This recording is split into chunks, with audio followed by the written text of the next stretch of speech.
Nous avons lancé la certification B Corp au cours de l'année 2019 et nous l'avons obtenue en 2020. Pourquoi? Parce qu'en réalité, c'est une façon très moderne, simple, assez percutante d'exprimer ce que nous sommes depuis près de 200 ans. À la fois une entreprise philanthropique, une entreprise à impact, une entreprise rentable. Nous sommes une benefit corporation, mais nous avons un impact territorial, nous avons une gouvernance qui associe les clients et les représentants des collaborateurs. Et nous avons aussi, dans notre stratégie, une stratégie d'impact sur le financement, à la fois tout ce qui est économie circulaire, de tout ce qui est énergie renouvelable, donc des chroniques de décarbonation.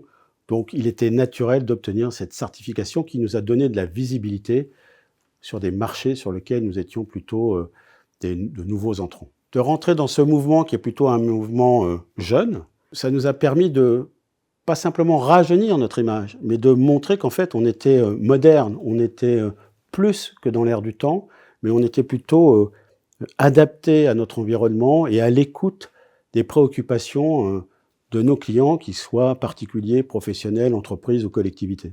Pour nous, être B Corp, dès la première certification, ça a été assez naturel du fait de notre positionnement historique. Par contre, ce qu'il faut avoir en tête dans cette certification, c'est qu'il faut toujours se remettre en question et il faut aller de l'avant dans un certain nombre de transformations. L'initiative, je trouve, la plus marquante que nous avons menée après cette certification B Corp en 2020, c'est qu'en 2021, nous avons défini une raison d'être avec notre conseil de surveillance avec 5 objectifs. Cette raison d'être, d'ailleurs, est dans nos statuts. Associé à cette raison d'être, on a 5 objectifs et je n'en citerai qu'un. Le premier, nous nous engageons à ce que toute la valeur créée par les bénéfices de l'entreprise soit réinvestie sur le territoire. Donc l'ensemble des équipes de la Caisse d'épargne Normandie, au minimum à 75%, sont engagées à flécher nos financements sur des entreprises normandes. J'ai envie de vous citer 2 exemples.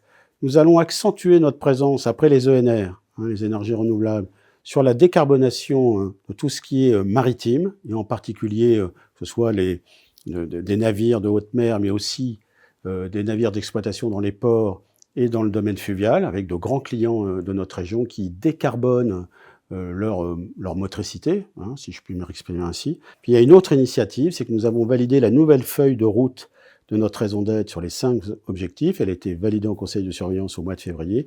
Et là, nous avons pris des engagements assez forts dans un certain nombre de domaines, que ce soit auprès des clientèles fragiles, mais que ce soit aussi dans le financement de l'économie régionale.